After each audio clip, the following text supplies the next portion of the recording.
And welcome to the December 26th County Commission meeting. If you'd stand for the pledge, please. Of the United States of America, and to the republic for which it stands, one nation under God, indivisible, with liberty and justice for all. I would like to remind everybody to silence their cell phones, and if you need a listening device, Carol or Craig could help you with that. And the meeting documents are at the end of the podium, so to speak. Item number 1 in routine business is to consider a motion to approve the agenda. Motion to approve? Second. A motion and a second to approve. All those in favor say aye. Aye.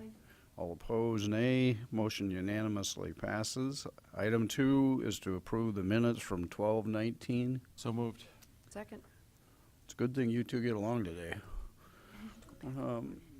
We have a motion and a second to approve the 12/19 commission minutes. All those in favor say aye. Aye.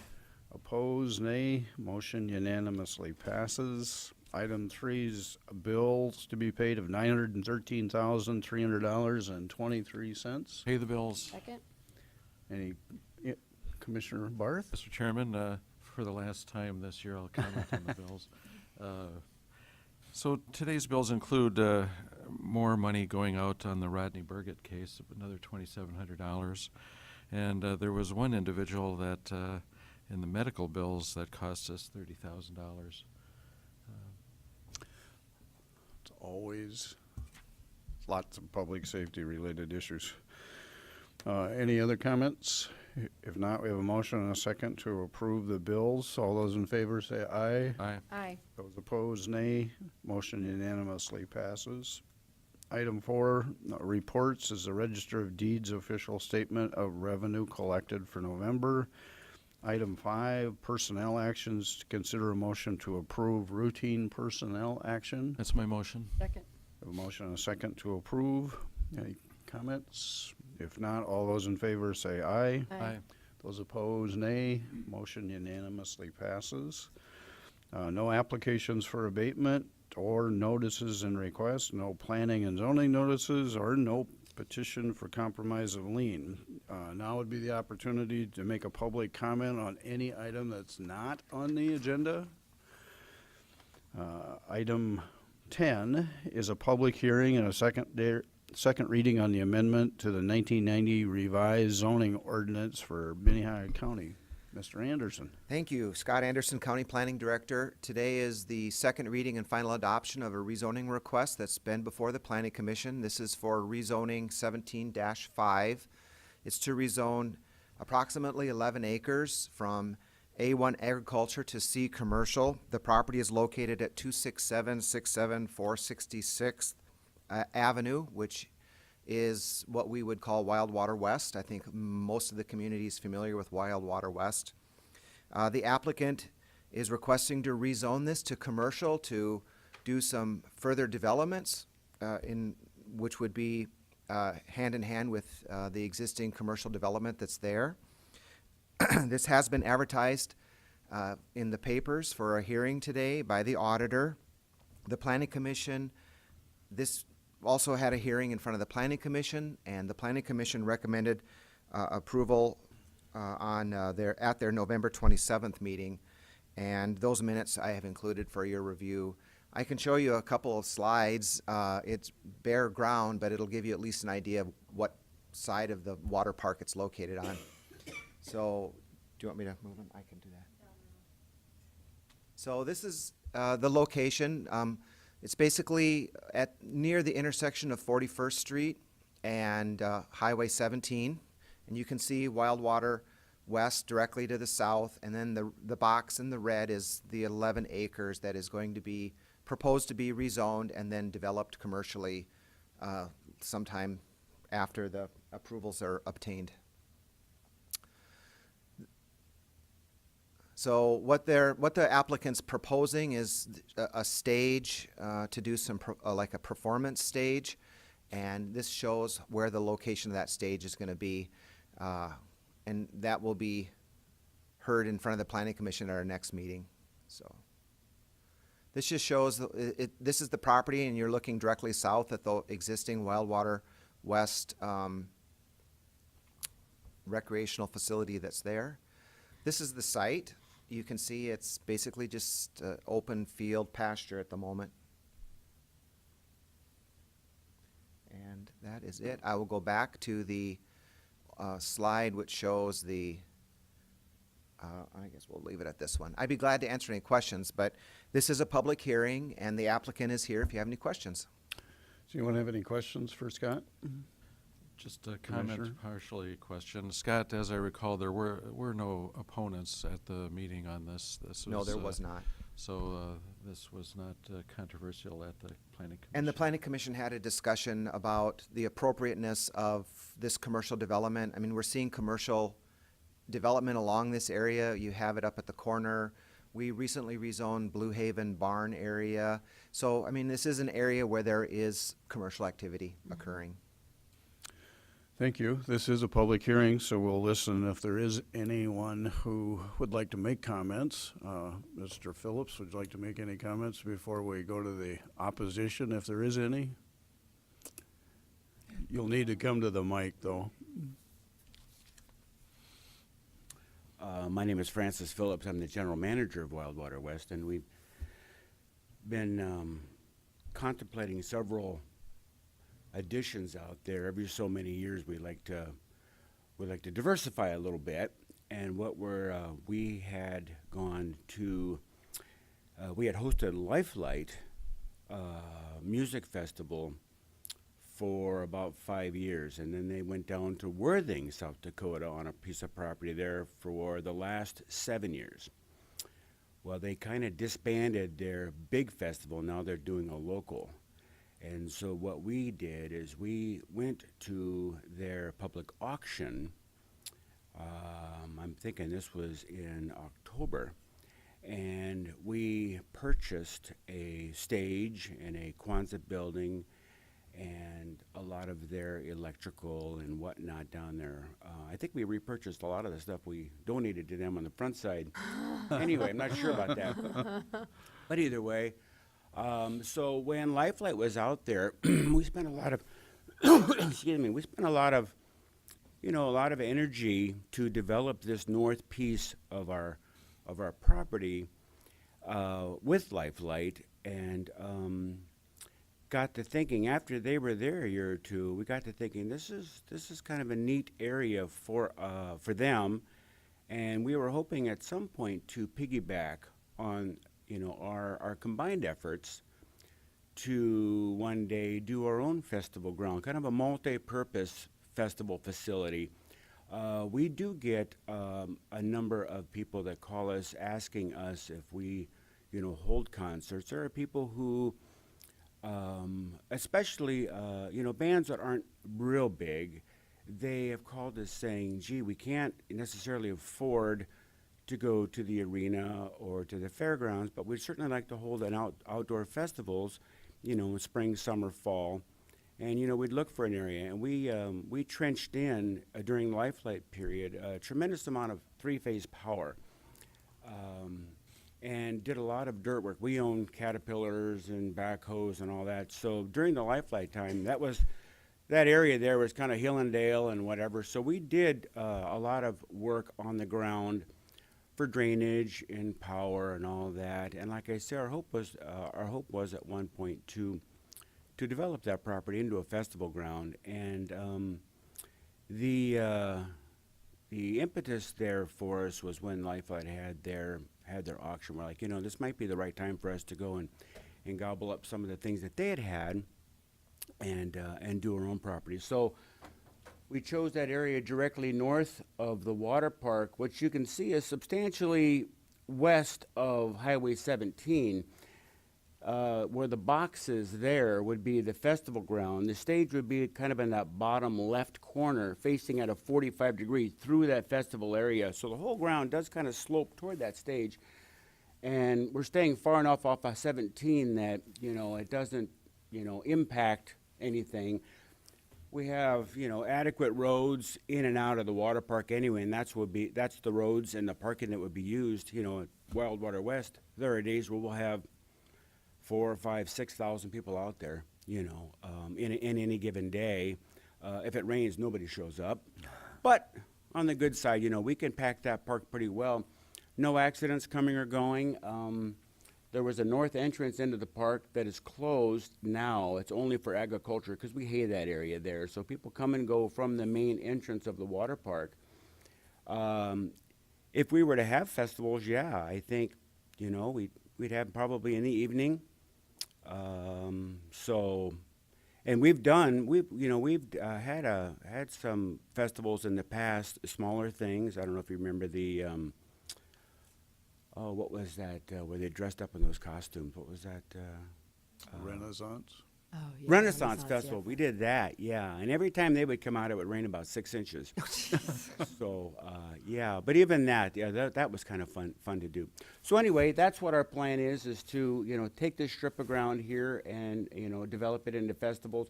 We also get large corporations, like Citibank and some of the big areas that would like a big area for their own staff, and they would rent some bands or do some things. So I would see that as time goes on, it would be a nice multi-use festival ground that we could use.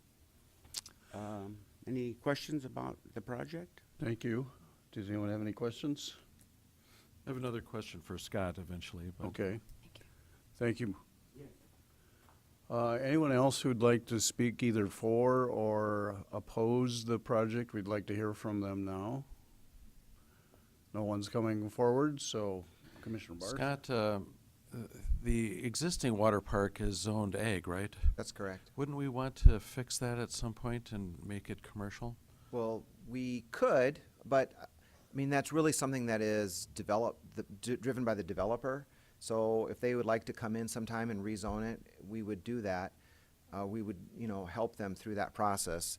And I just want to make a clarification for the county commission and the audience that today we're just looking at the rezoning request. Yep. And the development that Mr. Phillips has outlined is going to be considered by the planning commission at our next meeting. But the first piece of this process is to get the zoning in place, and that will allow commercial uses to occur. So I'm grateful that he's explained to you what's going on or what his future plans are, but today we're just looking at rezoning this from agriculture to commercial. So Thank you, Scott. Any other comments? If not, I'd look for an amendment or I'll make a motion for the amendment. I'm making a motion to amend the 1990 revised zoning ordinance to change this from A1 agricultural to C commercial, from A1 to C commercial, sorry. I'll second that. Okay. Any other comments, questions? If not, there's a motion and a second to approve the amendment for the revised zoning. All those in favor say aye. Aye. Aye. Opposed, nay. Motion unanimously passes. Good luck with your project. Item 11 is to consider a motion to authorize the 2017 budget supplements using department personnel savings. Kim Adamson. Good morning, Kim. Good morning, Commissioners. Kim Adamson from the Auditor's Office. We have a number of different supplement actions for your consideration this morning. This first one is to use personnel savings to offset other budget items in various department budgets. We have a list of 5 requests here. One from the Auditor's Office to use $5,000 for office supplies and some advertising related to employment.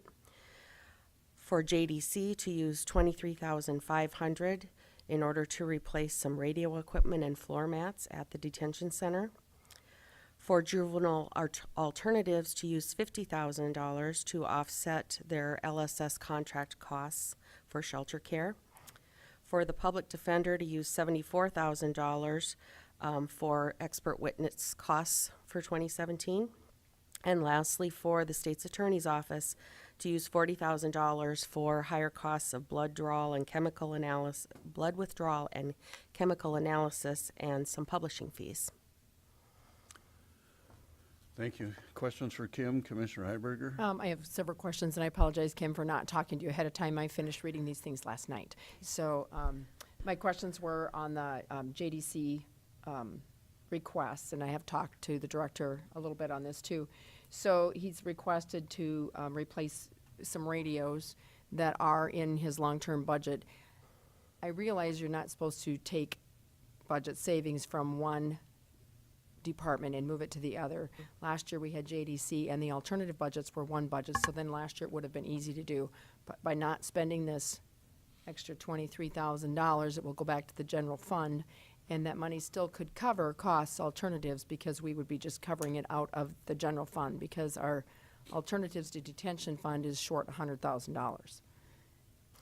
That is correct. There are some personnel savings in the alternatives budget that will partially offset that $100,000 shortfall.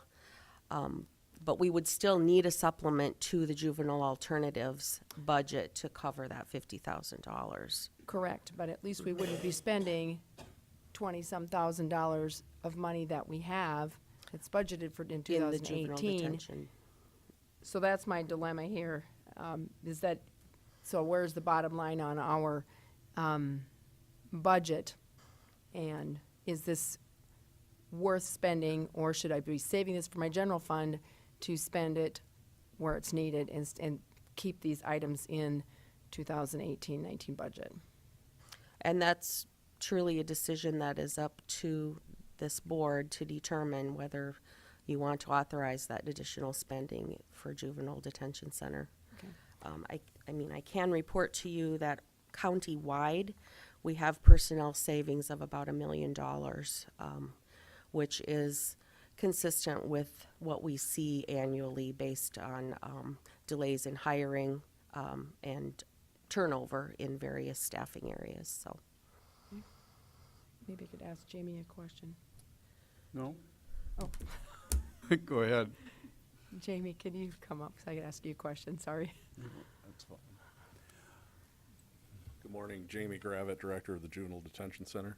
Thank you, Jamie. Jamie and I spoke just briefly before the meeting about the radios, and they are in 18 and 19's budget, is that correct? Yes, there's going to be an ongoing replacement schedule over yearly after that, but replacement over 3 years is what was the plan. And then my other question was, well, you had mentioned that some had broke now, so that you did need some, so maybe we need to replace a few of those radios. And the other one is that I question at this time, and I think that it needs to be a longer conversation, is whether every single person needs a radio or whether we have them enough for a shift. But I think that's a longer conversation between Jamie and I and the needs of this department. So at this point, I'm not in favor of approving all 52 radios,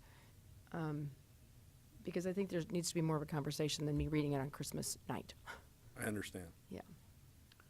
Do you have any input on sharing of the radio issue? That's currently what our staff have been doing from shift to shift. They share, so we're charging half during one shift, and then the next shift comes on, and they trying to get the other half charged properly. Over the last 2 years, we've lost 10 radios to different problems, and now it makes it a little tighter, but we can make it work. With the budgeted amount for 2018, we can add, I believe it's 7 radios is our plan, or 10 radios, I'm sorry, 10 radios. The idea with the 52 radios is that we're going to be changing brands, and we want to make sure that they're compatible with our existing radios, which we believe they will be. The brand that we're changing to is more durable. I've called several local jails and the South Dakota State Penitentiary, and have found that the one at the South Dakota State Penitentiary seems to be the most durable. I have one other question. The state's in the process of deciding what to do with the state radio system. When is that supposed to be complete, and do they communicate with the radios you're talking about? No, these are internal radios for within the building. They are not part of that project whatsoever. Other questions? Sorry, might have jumped ahead of you guys. No, I'm still not sure what I want to do with this.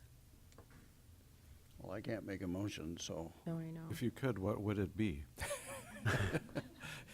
What are your thoughts on it? I would appreciate your thoughts on this. I think I would approve half of the radios at the most, but 10 a shift would be probably more appropriate. And I'm not sure I want to approve half, because half of his 52, which they don't have 50. How many do you? And 10 a shift would be 20. Right. So if he's losing 10 a year because of malfunction or whatever, if we gave him half, he'd have some to replace those that'll probably be broken or won't work in the future, and still have enough to cover his 10 radio a shift need. How many radios do you get January 1st, though? 10. So then we're giving him 20. Okay, then you could make a motion to take 10 out of that.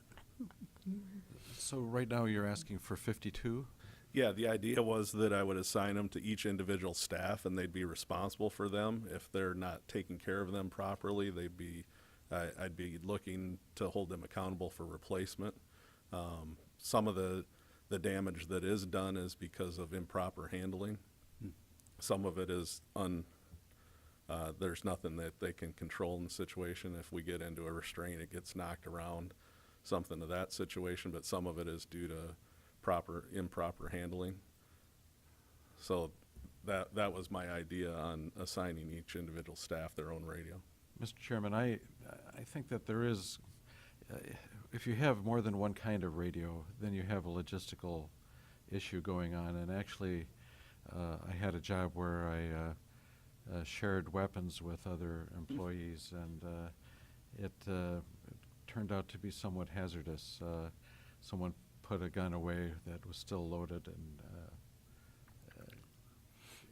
it wasn't me. I mean, I get it, and it was.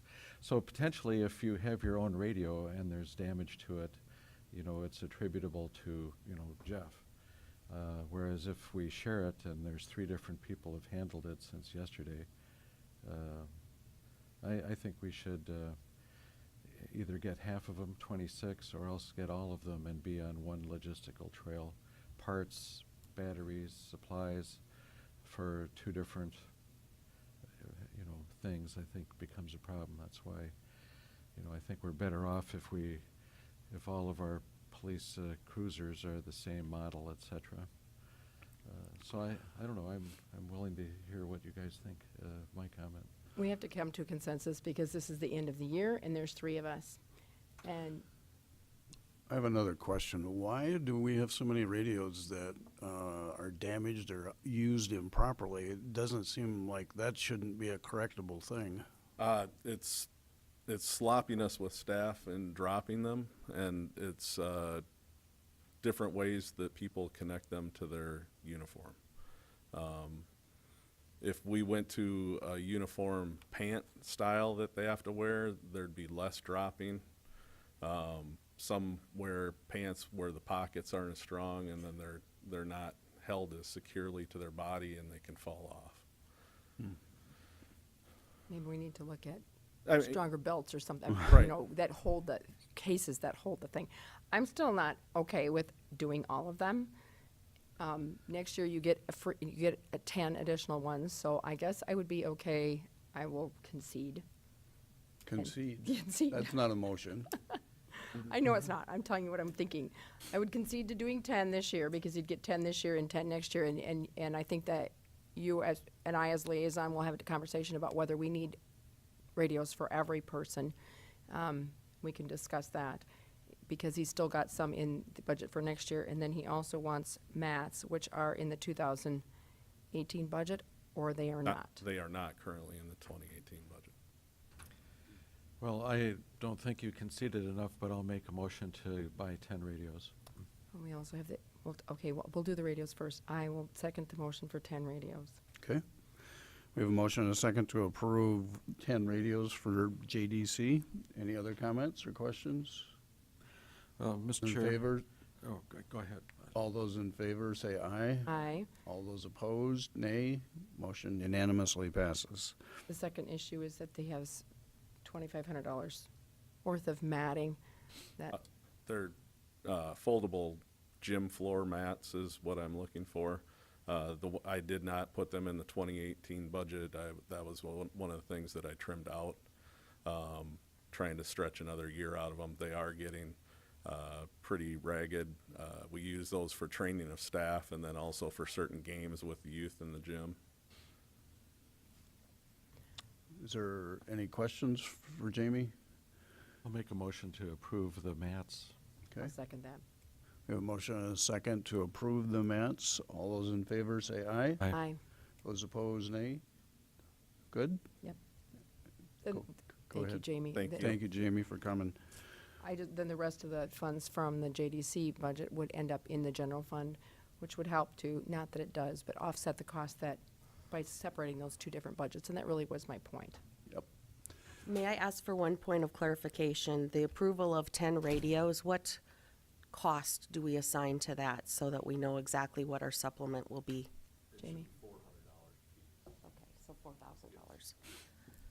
The other- If you wouldn't mind, at some point, and I don't need it now, you said there was approximately $1 million in personnel savings. Yes. Can I have that summarized some point by I do have a department? report I can share with the, I'd love to with see the that. commission to see that. Mhm. I think that has a direct effect on our budgeting process, and it seems to happen every year, and we know that there's always turnover, and we're looking for individuals or bringing people back, but that should help us in the conversations about balancing a budget if we continually have that kind of turnover. We shouldn't be off by $1 million. Well, that is something that we consider when we make our recommendation to cash applied. So we're trying to compensate for that as we make our recommendations on cash applied. But the reason for me wanting that, as you already know, is the fact that we have that number continually, and I'd like to see what that is every year for maybe the last 3 to 5 years if we can, because that can help us in our budgeting process for 2019. Certainly. Thank you.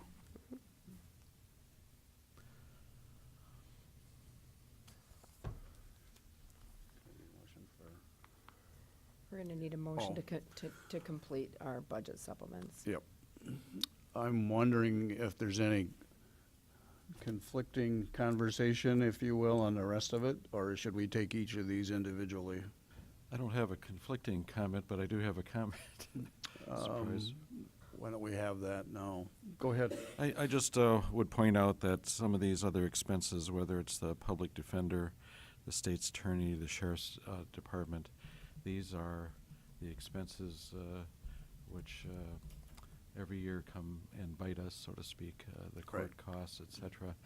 And these costs, in my opinion anyway, being paid for by property tax when alcohol is such a large cost of, or cause of these problems, is a sad deal, I think. And I drink plenty, as I've repeatedly said, and I've been repeatedly told. It just seems to me that, beer, alcohol is probably the original gateway drug, and whether it leads to methamphetamines or fatal car wrecks, its impact is underrated by people, but we have to pick up after the party's over. And these hundreds of thousands that we're chipping in on these budget items are part of picking up after the party. Any other comments? Commissioner Heiberger? I just have a question for Kim. So Kim, I'm reading this, the juvenile detention alternative requests personal savings for partially offset the LSS, the amount of $50,000. But we've used all the monies in the alternative budget now. Is that correct? Yes. Okay. All right, thank you.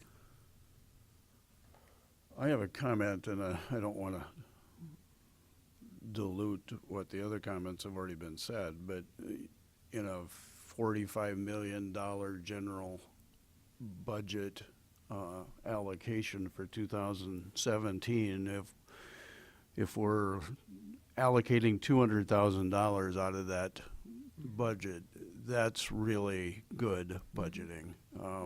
Frankly, that's less than 0.02%. So it sounds like a lot of money, and it is a lot of money, but 0.02%, that kind of a budget is really an excellent job by not only the staff, but the department heads and everybody that's involved. And really, the only time we ever see dramatic variances in the budget is in the personnel line item. And that's one of the reasons I asked the question, because I'm hopeful that that will help us in June and again in September to be able to balance a budget with maybe a little less strain if we see patterns of the fact that we have more turnover than we would like to have for certain, but we aren't allocating enough of that portion to be able to support the operating budget. So thank you and to your staff for all the hard work. No, I think the department heads deserve a lot of credit for really being very conscientious in establishing what their budgets They requests are. absolutely did. Yep, thank you. I gotta get back to my place. So do we need a motion, Mr. Chairman, to Yep, approve? we do. That would be my motion then, to approve the other supplements. Second. Thank you. We have a motion and a second to approve the remaining items as printed. All those in favor say aye. Aye. Those opposed, nay. Motion unanimously passes. Item 12 is to consider a motion to authorize a 2017 budget supplements for contingency fund transfers for pretrial services and juvenile alternative diversion programs. Thank you. Yes, if you recall, in 2017, we budgeted a higher contingency amount than we typically have, in the amount of $325,000. At the time that budget was established, it was assumed that we would use the majority of that budget to fund the pretrial services program, which was to begin in 2017. That startup did not occur until late in the year, so we are requesting to move $69,000 from that contingency fund budget to pretrial services. In addition to that, there was an award to the Boy Scouts of America that was approved earlier this year, in which we would also propose using $15,000 of the contingency fund to fund that request. Anybody have any questions about those? I will just make a comment. I had the ability a couple of weeks ago to sit down with the people at the Boy Scouts office and talk about the RISE program. And to me, that's one of those programs that will keep young men and now women out of, frankly, our systems that are good programs for education at an early age to be able to make a difference before they start following the wrong path, and it's a very small investment for what we're going to receive out of it. Commissioner? Pigtail off of that too is that for successful diversions out of the state's attorney's office that are completed, we do get a reallocation of money from the state of South Dakota, and I don't remember the number that we had completed this year, but I think we got around $50,000, close to Correct. $50,000 of money back from the state for completed, and that's where this ultimately kind of where this money comes from is Right. that we reimburse the people that are running some of those programs. Some of the other money goes to alternatives that we run. So That's correct. Yeah. Is there a motion to allow the budget transfers for these operational budgets? I'll make a motion to approve. Second. We have a motion and a second to approve the listed items. All those in favor say aye. Aye. Those opposed, nay. Motion unanimously passes. Item 13 is to consider a motion to authorize the following 2017 budget supplements using grants, donations, and reimbursements of $319,436.51 to various county budgets. Yes, this is the third category of supplements we approve annually. Supplements related to donations, grant awards, and other types of cost reimbursements. This first group are cover a number of different departments. The first being from the general fund to the commission budget, $50,000 related to the innovation grant that was received in 2017. Secondly, from the general fund to the human services budget, we have a number of requests. One is from an exercise account for $225.85. That's just vending machine receipts that are used for an exercise room in the Human Services Building. Secondly, bus passes in the amount of $1,754, representing donations coming from other organizations in the city. Thirdly, donations of $4,000 that were received by Human Services. And lastly, donations to Safe Home in the amount of $1,855.66. The next categories from the general fund to the planning budget. There was $20,825 received from the city of Sioux Falls in order to share costs of pictometry for 2017. We also have a request from the general fund to the public defender budget, $20,000 that came out of the Gideon's Promise Grant Award with Hofstra University.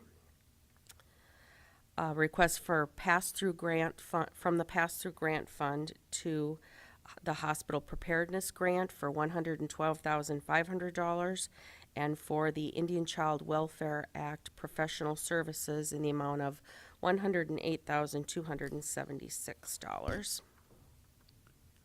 And that's in total all of our donations and grant awards. Thank you, Kim. Anyone have any questions about those? Commissioner Heiberger? Just a comment. Sure. And that is that the pictometry reimbursement from the city came from our meetings with the city council people from our staff, or from our commission and staff meeting with city council people this last year, able to work out a contract with the city, which was great. So we're no longer paying our part and they're paying. We're no longer running separately. We're running together, which was great collaboration between the two. So appreciate the city working with us. Any other comments? If not, is there a motion? Motion to approve. Second. We have a motion to approve those various pass-through accounts to the budget line items. All those in favor say aye. Aye. Those opposed, nay. Motion unanimously passes. Item B is the Sheriff's Office, $285,859.01 from various department revenue, ASNs to various department expenditures. Mr. Bossman, how are you? Good, Commissioners. Good morning to you guys as well. Lieutenant Joe Bosman with the Sheriff's Office. Coming this morning to present different revenue amounts that we have received as reimbursements or maybe payments as far as like grants or fees that we have received, and then requesting that they get supplemented into our expenditure ASNs for 2017. So anyone have any questions for Joe this morning? Hopefully you had a quiet weekend so you didn't spend too much of it. Not too bad. Make a motion to approve. Second. We have a motion and a second to approve the $285,859.01 from the department revenues to department expenditures. All those in favor say aye. Aye. Those opposed, nay. Motion unanimously passes. Thank you. Thank you. Item C is emergency management, $302,441.76 from various department revenue ASNs to department expenditure ASNs. Good morning. Morning, Commissioners. Linda Young, Emergency Management. This is a typical end-of-the-year supplement for us from the Homeland Security, Fatality Management, and then the Hospital Preparedness Programs. So be happy to answer any questions. Anyone have any questions for Lynn? Commissioner Barth? So Lynn, is this the supplements that help with the payroll in your department? No, this one is different Okay, I than don't that have because it they're up in a in front of different me federal yet. fiscal year. But that grant, as a reminder, provides for 50% of salaries for all 3 individuals within my office. So that's different than this. We'll come back later. Any other questions for Lynn? Is there a motion to approve? There is. Second. A motion to approve the emergency management department revenue ASNs to the department expenditure ASNs. All those in favor say aye. Aye. Aye. Those opposed, nay. Motion unanimously passes. Item 14 is a public hearing to consider the following 2017 budget supplements. The general fund of $307,148, special revenue fund of $26,500, the building fund of $1,250,000, capital projects of $1,750,000. Kim, good morning again. Yes, and this is our last group of 2017 budget supplements. We do need to conduct a budget hearing to consider these requests.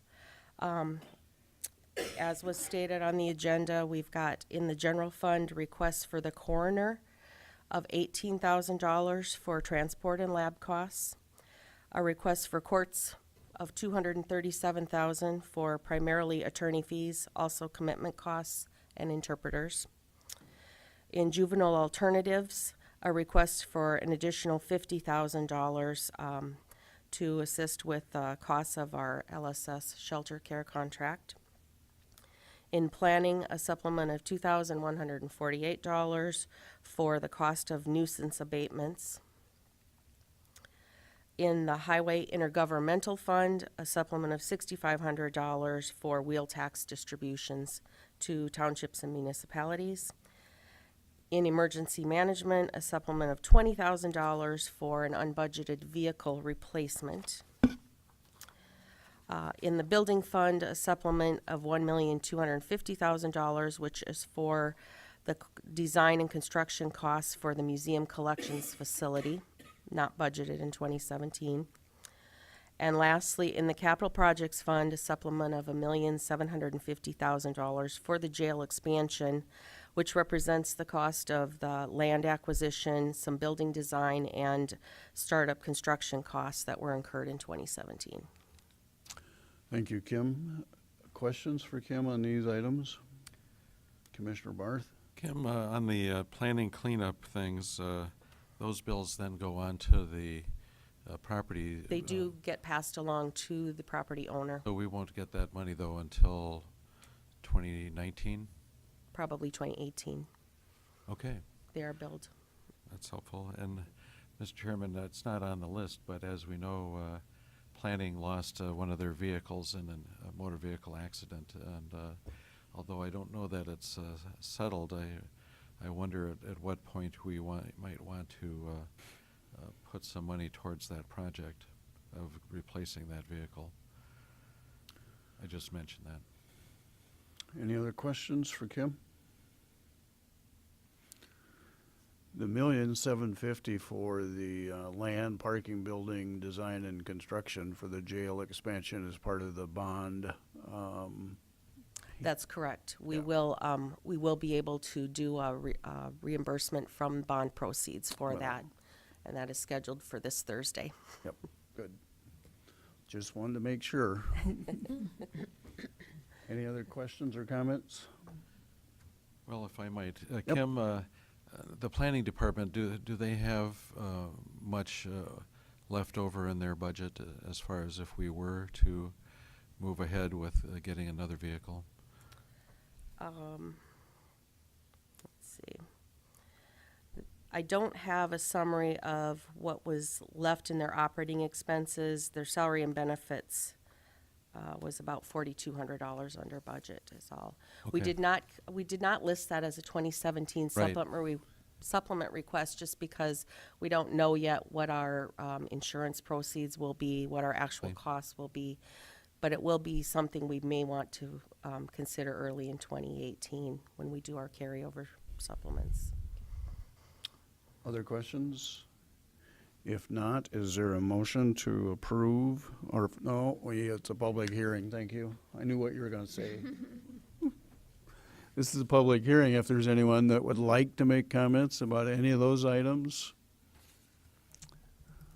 pro or con, obviously. If not, now is there a Mr. motion? Chairman, we always have such a stampede when we talk budget in this group. But I'll make a motion to approve these these items as listed. Sorry. I'll second that.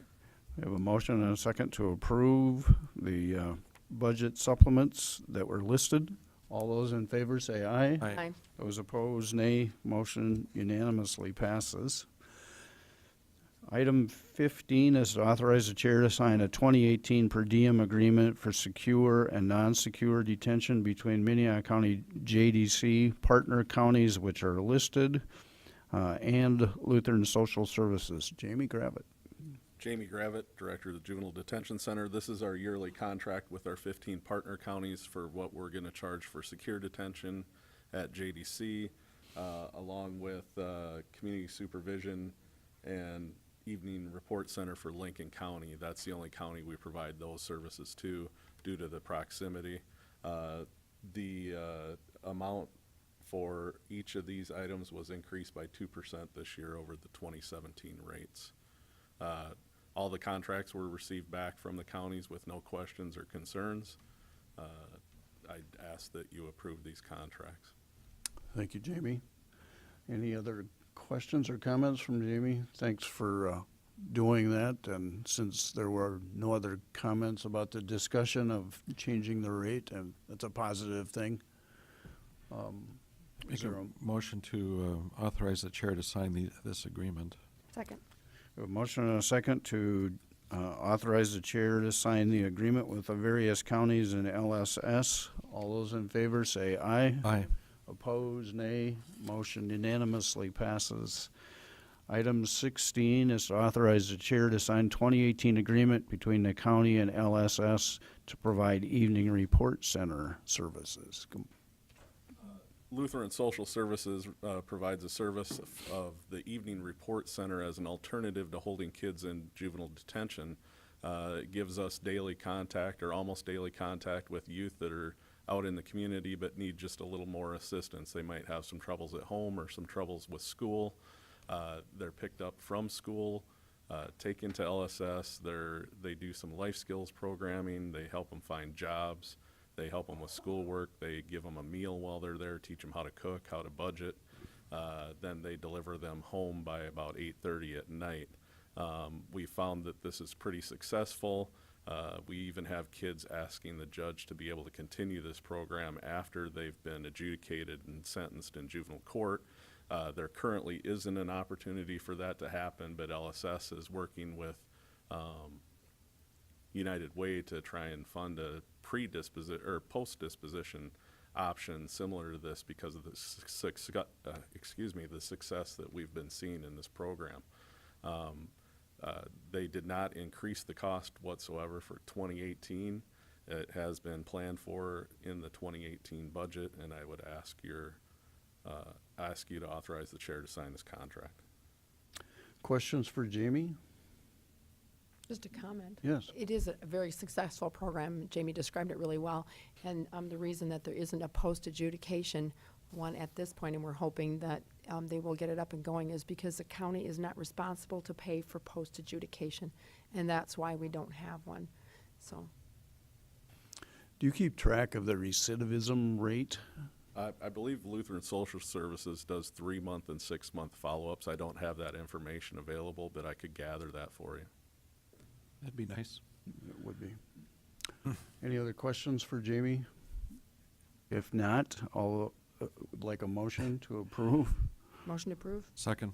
A motion and a second to approve the agreement for evening report center services. All those in favor say aye. Aye. Those opposed, nay. Motion unanimously passes. Item 17 is to authorize the chair to sign a 2018 agreement between the county and Southeastern Behavioral Health for qualified mental health professional services at the JDC. Thank you. Again, this is our yearly contract with Southeastern Behavioral Health to provide QMHP services, qualified mental health professionals.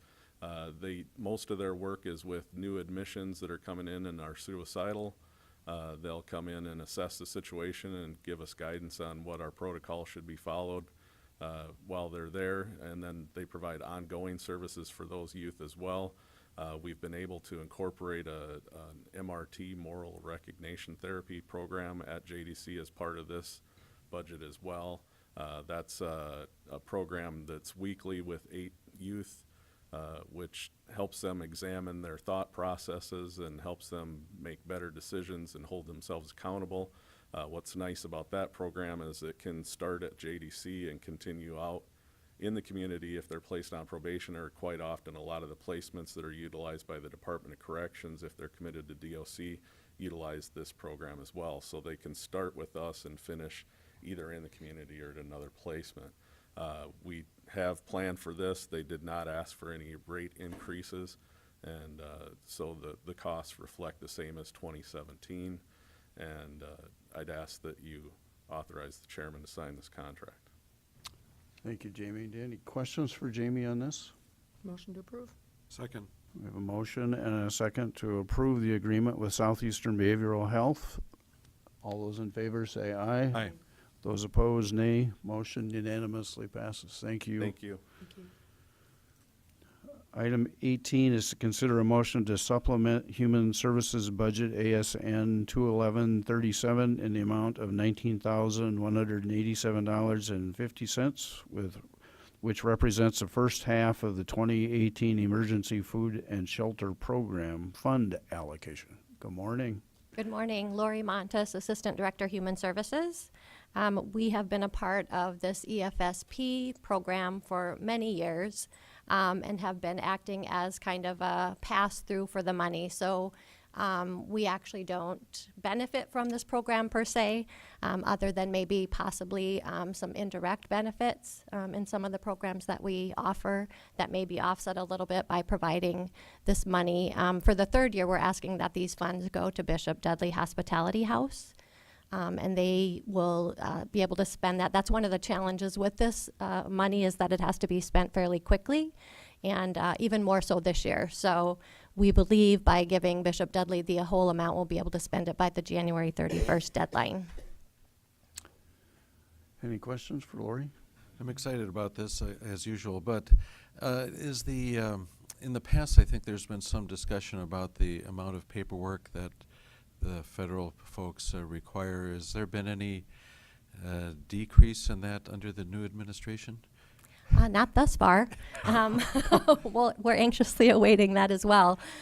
That's one of the reasons, too, I think, that we tend to try and do it as simply as possible. And so giving Bishop Dudley the entire amount really reduces the amount of paperwork that we have to expend and the time we have to expend in God bless getting that Bishop out. Dudley House. I'll Yes. make a motion to approve this. Second it.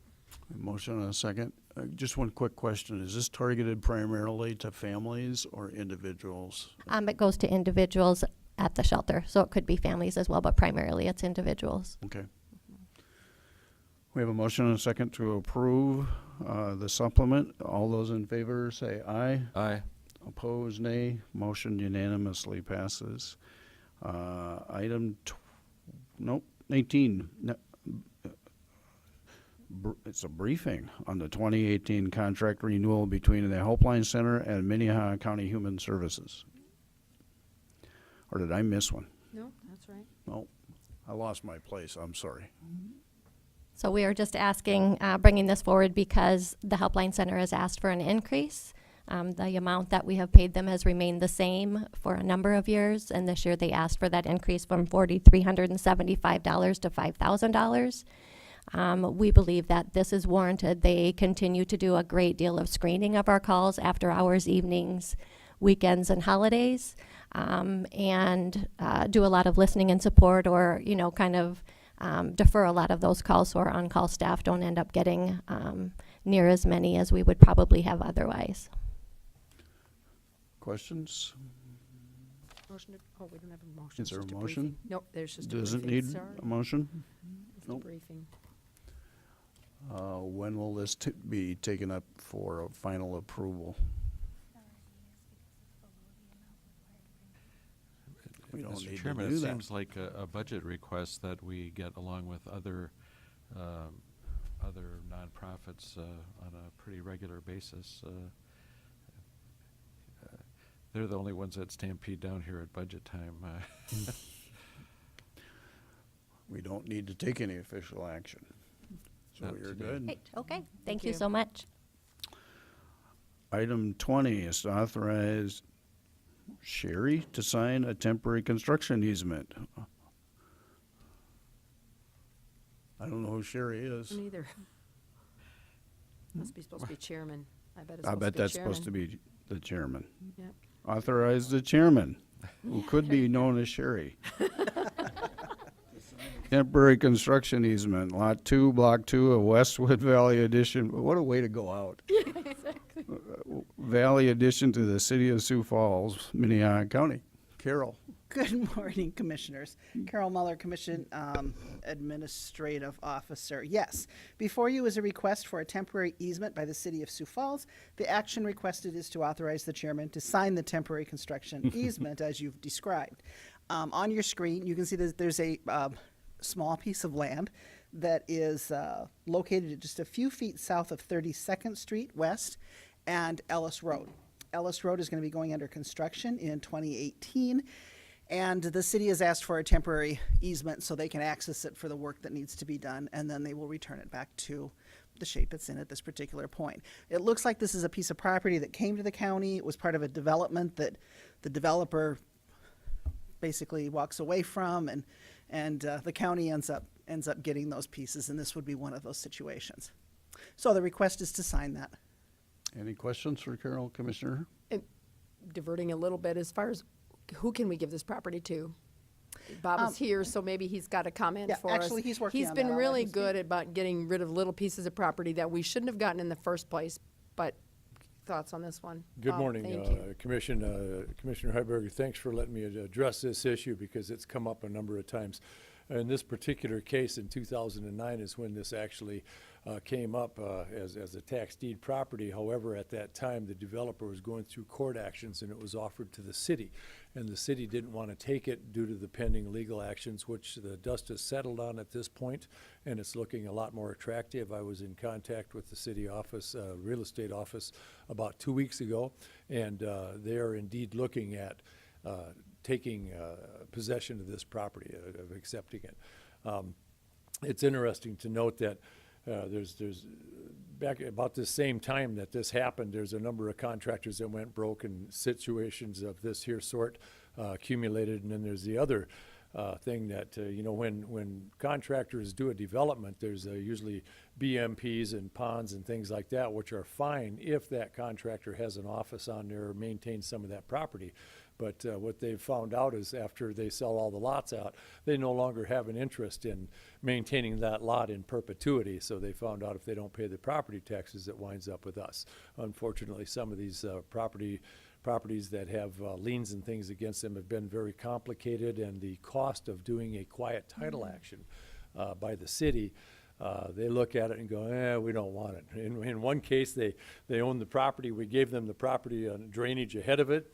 There's a parcel that the county still owns, and there's one behind it, and the water flows through. And so unless we build a dam or something, there's very little motivation for the city to take possession of those properties. I don't know if there's any liability attached with that due to flooding or anything like that, but that's the situation we're in. However, on this property, the city has indicated an interest, and when they, if they come to a conclusion it's favorable for the county, I'll bring that forward. Thank you. I would make a motion to approve this easement. I'll second, but I have a comment too. Commissioner Barr.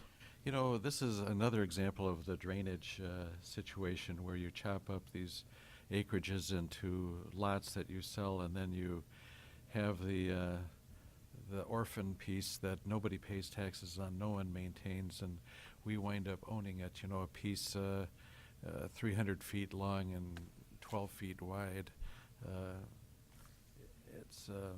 I just don't like it when the developers do it this way. And if I had anything to do with approving these plats, I would resist allowing them to be created over and over and over. Let's give it to the city as soon as we can. Any other comments? We have a motion and a second to approve the temporary construction easement on that description. All those in favor say aye. Aye. Opposed, nay. Motion unanimously passes. Item 21 is to consider a resolution to repeal a 90% requirement for sale of surplus property. Mr. Dewey, do you have any comments? He's on the agenda, but I think that I'm actually going to cover it. Craig, do you want to start with it, or do you want me to just do it? Okay, I will go through with this. You were all aware of that. We had a piece of property we tried to sell by sealed bid, and the bid came in at about 95% of the appraised value.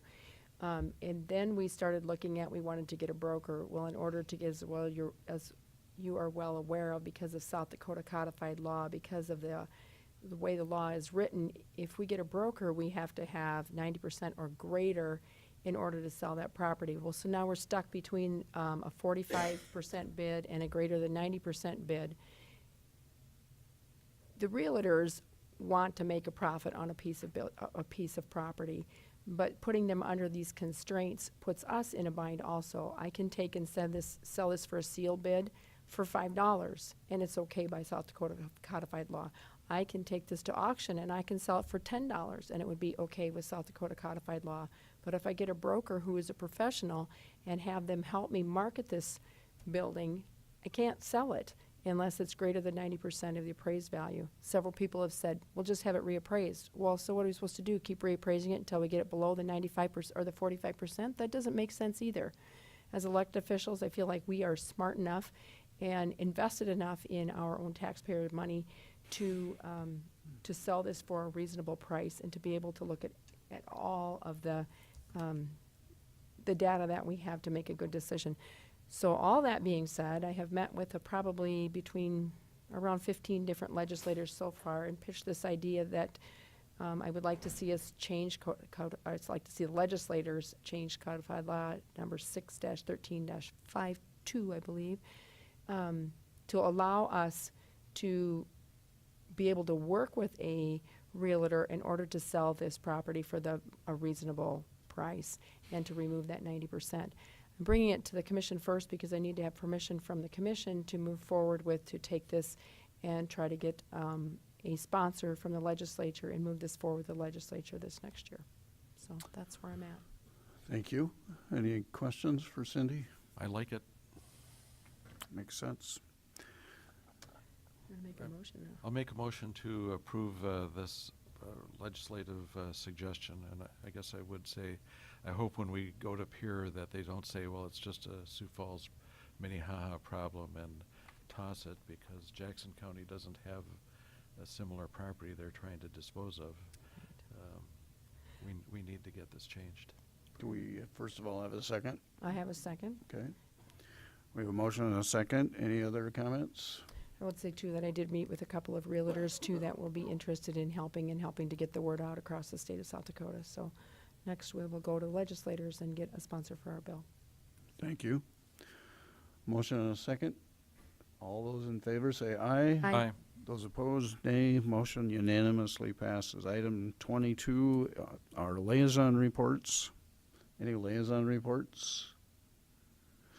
23, new business. I just wish you Happy New Year. Thank you. Same to you.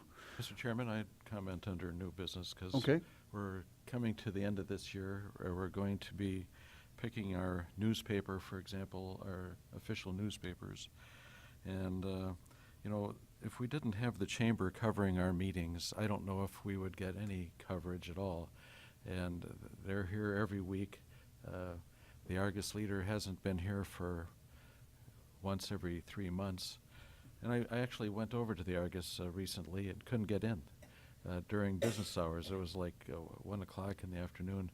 They weren't open. They're ground floor. They no longer have a receptionist. The articles that are published in the paper are all through the Associated Press, with a couple of, local ones about city council. But next week, when we are looking at newspapers, I'd like to put a pitch in for the Garrettson Gazette, which is locally owned and is still in business. It may not have a huge circulation, but every time we have something controversial come up, people say, well, no one told us. Well, they're not reading this stuff. But if we're going to support a newspaper, I'd like to suggest a locally owned and still operating newspaper. And I'm just throwing that in about next week. And again, thanks to the chamber. I'd make a comment on our personnel savings that we had this year. Go right ahead. I think when the economy is bad, then we don't have that savings because people stay. When the economy is good and they can get jobs elsewhere that pay them a better rate, they leave, and then we have some savings. And lastly, I guess next week when we elect a new chairman, I am available. Okay. Any other new business? Any old business? Entertain a motion to adjourn. Motion to adjourn. Second. We have a motion and a second to adjourn. All those in favor say aye. Aye. Happy New Year. Happy New Year. Motion unanimously passes. Thank you. Thank you. No executive session.